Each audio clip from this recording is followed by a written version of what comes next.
Surya Paloh diisukan tak berani majukan Anies. Zulfan Lindan, jika pasangan capres-cawapres hanya 2, dia bisa merapat ke Gerindra. Anies bakal jadi gelandangan. Ditulis oleh tim redaksi jurnal, dikutip dari berbagai sumber. Bang Surya ini kayak ikan lumba-lumba. Lihat ikan lumba-lumba itu kan kalau balik badannya cepat. Cek. Abang Surya itu bisa begitu. Cepat dia baliknya. Cet. Bisa aja dia tiba-tiba tinggalkan PKS sama Demokrat. Ya udah. Ganti capres, ganti cawapres. Ini kan sedang embrio, sedang otak-atik ini. Sedang mencari desain arsitektur pola yang paling ideal. Baik dari kondisi capresnya maupun partai koalisi pengusungnya. Politisi senior sekaligus mantan kader Nasdem, Zulfan Lindan, mengatakan mantan ketua umumnya Surya Paloh disinyalir bisa saja pindah ke koalisi Gerindra dan meninggalkan Anies Baswedan jika paslon dalam Pilpres 2024 hanya 2. Mas Surya Paloh itu akan berada di tempat lain kalau calon presiden dan calon wakil presidennya lebih dari 2, kata Zulfan Lindan melansir dari Total Politik Kamis 9 Februari 2023. Kalau calonnya hanya 2, misalnya, tidak ada pilihan, bisa jadi dia merapat ke Prabowo. Tambahnya, meski begitu wartawan senior Bambang Harimurti mengatakan bahwa apa kemungkinan itu kecil terjadi karena Surya Paloh dan Prabowo bukan sosok yang cocok. Meski begitu, Zulfan mengatakan tidak ada yang tak mungkin. Dia mencontohkan hubungan Paloh dan Luhut Binsar Panjaitan yang sempat retak namun kini sudah sering ngobrol lagi. Berangkat dari situ, kemungkinan untuk membawa dalam situasi tertentu yang apalagi situasi terdesak, bisa saja Surya Paloh itu lompat ke Gerindra. Sebenarnya tidak ada yang spesial dari ini, tapi jika melihat manuver-manuver yang dilakukan oleh Surya Paloh belakangan ini, hal itu memang sangat mungkin terjadi. Dan posisi Anies sudah pasti terancam. Dia akan kebingungan ketika Surya Paloh dan Nasdem merapat ke Gerindra. Karena beberapa petinggi Partai Nasdem beberapa waktu yang lalu juga telah mendatangi sekretariat bersama atau sekber Partai Gerindra PKB dan terjadi diskusi antara jajaran petinggi 3 partai. Sekjen Gerindra Ahmad Muzani mengatakan banyak hal dibicarakan ketiga partai dalam pertemuan itu. Wasekjen PKB Syaiful Huda mengatakan sampai saat ini Nasdem belum secara gamblang membuat koalisi. Karenanya, kata Huda, peluang Nasdem untuk bisa bergabung dengan partai yang sudah berkoalisi seperti Gerindra PKB itu akan selalu ada. Terkait wacana koalisi perubahan kebangkitan Indonesia Raya, Huda menyebut politik itu sangat dinamis. Hal itu juga senada dengan pernyataan Ahmad Ali yang juga menyebut politik itu sangatlah dinamis. Dari gestur tubuh para petinggi Gerindra, PKB, dan Nasdem, mereka sangat antusias untuk mendeklarasikan bakal calon presiden, entah dari Gerindra atau PKB. Itulah namanya politik. Besok kedelai, sore jadi tempe. Akhirnya, Partai Nasdem merasakan sendiri bagaimana sulitnya membangun koalisi dengan partai oposisi. Angka Nasdem di berbagai survei malah makin turun. Dari 9% hasil pemilu 2019 akhir-akhir ini anjlok di seputaran angka 3 hingga 4%-an saja. Nasdem bukan hanya terlihat absurd tapi juga terlihat sangat bodoh. Ngarepin peningkatan suara kok dari Anies dan partai-partai oposisi, sedangkan Nasdem selama 2 kali pemilu selalu berada di kelompok pemenang. Haduh, hahaha. Setelah sekian lama, saya kira Nasdem baru sadar bahwa mereka ini gak akan kemana-mana. Jika hanya ngarepin Anies dan 2 partai oposisi itu, saya kira ada peran Presiden Jokowi di sini ya. Jadi ketika Surya Paloh dipanggil Presiden Jokowi, itu tujuannya untuk menyadarkan Nasdem. Mungkin Presiden Jokowi menantang logika Nasdem dan kemudian Surya Paloh tergugah pikiran dan kesadarannya. Di titik ini, Nasdem nampaknya mereview semua rencana, semua yang terjadi, semua yang diharapkan terjadi tapi nggak kesampaian. Yang jelas, keputusan Nasdem akan menentukan nasibnya pada Pilpres 2024. Jika salah memilih, maka kita mungkin akan melihatnya sebatas sejarah bahwa pernah ada partai politik bernama Nasdem. Bagaimana kalau menurut Anda? Celaka, Demokrat bersekutu dengan Golkar dan Anies bakal terpental dari pencapresan. Ditulis oleh Heru Sebagia dari Siward.com. Saya dengan sukacita seperti Pak Erlangga juga dalam berbagai kesempatan saya ikuti juga membuka diri untuk bergabungnya antar kekuatan politik, bergabungnya partai-partai politik. Kami juga yang saat ini terus membangun kebersamaan dengan koalisi perubahan juga tentu membuka diri.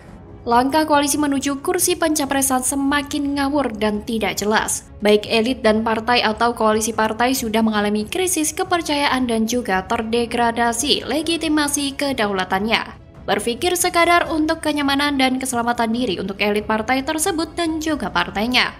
Koalisi yang terbentuk akhirnya mangkrak, tidak produktif dan hanya sekedar statuta atau piagam kesepakatan. Dirusak dan dibelokkan oleh berbagai alasan tindakan politik praktis. Kekuatan penuh hanya sebatas kalimat dalam pasal dan ayat. Substansi koalisi sudah ditinggalkan atau dikosongkan. Koalisi partai diakui jika saat ini sedang galau dan tidak jelas eksistensi dan pengaruhnya baik untuk anggota dan juga relasi dengan partai lain atau koalisi partai lain. Wadah politik besar rusak tidak seindah yang dibayangkannya dan diharapkan tiba saatnya mereka membuat sekoci sendiri dan siap tinggalkan perahu koalisi lama. Apa yang sedang menimpa dan dilakukan oleh Ketua Umum Partai Demokrat Agus Harimurti Yudhoyono bersama Ketua Majelis Tinggi Demokrat Susilo Bambang Yudhoyono menggelar pertemuan dengan Ketum Partai Golkar Erlangga Hartarto sebagai fenomena baru dalam relasi dan transaksi sebuah kepentingan politik terbaru. Golkar dan Demokrat sedang dalam penjajakan serta komunikasi politik, ini bisa dianggap sebagai bagian pengkhianatan dan penghinaan bagi partai dan juga koalisi partai yang sudah terbentuk. Hanya saja dalam spektrum kepentingan politik yang dilakukan elit Golkar dan Demokrat justru menggambarkan realita hubungan politik yang sesungguhnya mendekati kontestasi politik.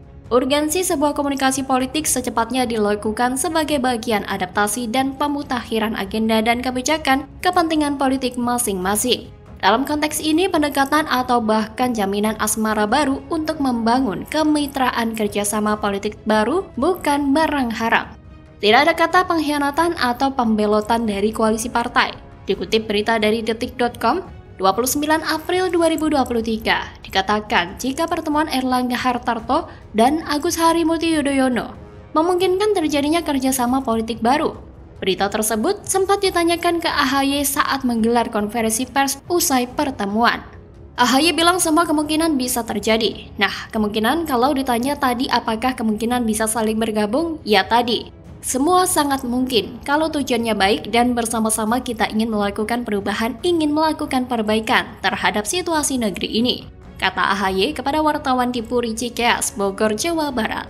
Bagi Demokrat mencoba menyederhanakan atau memoles kepentingannya dalam bahasa halus, AHY menyebutkan alasan terwujudnya mitra baru dalam politik didasarkan landasan kebangsaan. Menjaga persatuan dan kesatuan bagi semua elemen bangsa bisa bersatu. Partai menjadi elemen penting bagi pelaku pembuatan rancangan kebijakan dan pengesahannya, serta juga fungsi kontrol. Oleh karenanya, wajar jika kekuatan politik nasional harus melihat dalam kacamata persatuan dan kesatuan dalam setiap membuat rencana serta keputusan pembentukan koalisi partai.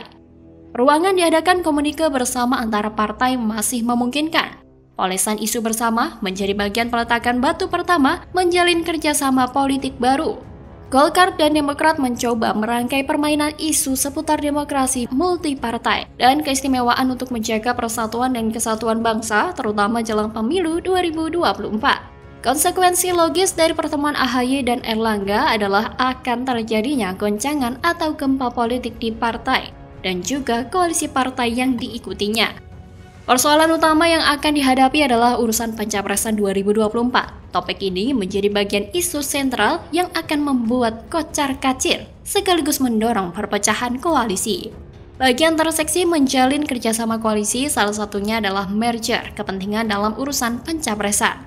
Dipastikan jika AHY dan Golkar bertemu, berkaitan erat membangun komunikasi politik untuk share atau rencana bagi-bagi kekuasaan. Golkar sangat resah di KIB yang dikuasai oleh PAN.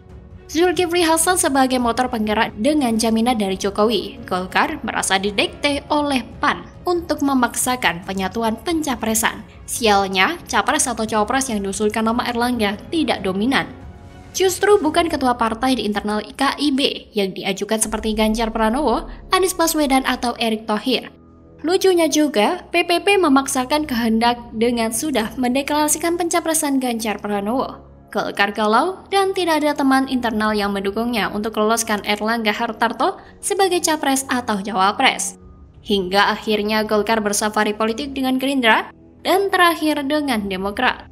Sebaliknya, AHY yang notabene ketua partai pamornya di Koalisi Perubahan tambah tenggelam.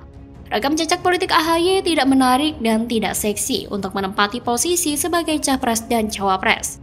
Koalisi Perubahan justru dimonopoli oleh Nasdem yang sejak awal lebih dahulu deklarasikan Anies Baswedan sebagai capres. Kemudian disetujui oleh PKS dan juga diamini oleh Demokrat.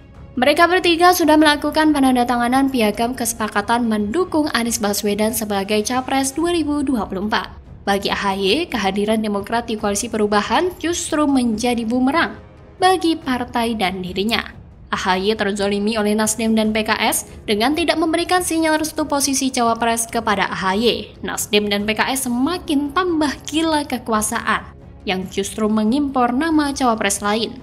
Muncul nama Mahfud MD dari Nasdem dan Sandiaga Uno PKS. Demokrat sendiri sangat menentang kehadiran nama Sandiaga Uno dan Mahfud MD. Bagi demokrasi, harga mati AHY dampingi Anies Baswedan. Itu pun jika mau. Bagi Demokrat kemungkinan akan hengkang atau membelot jika kebutuhan AHY tidak diakomodir. Koalisi Perubahan dan Anies Baswedan akan ditinggalkan. Kemungkinan besar jika pertemuan Ketua Umum Golkar Erlangga Hartarto dan Ketua Umum Demokrat Agus Harimurti Yudhoyono menjadi titik temu bagi mereka untuk saling menaruh kepercayaan kembali membentuk gagasan koalisi baru yang memungkinkan menjadi kendaraan politik mereka, menjadikan pilihan terbaik sebagai cawapres dan capres 2024. Dengan demikian, sakit hati mereka akan terobati. Mereka dalam koalisi partai sebelumnya yang tidak dianggap dan mendapatkan porsi sesuai haknya. Mereka dalam koalisi partai sebelumnya yang tidak dianggap dan mendapatkan porsi sesuai haknya, yakni Golkar sebagai capres dan atau cawapres, dan Demokrat menginginkan cawapres. Bagaimana kalau menurut Anda?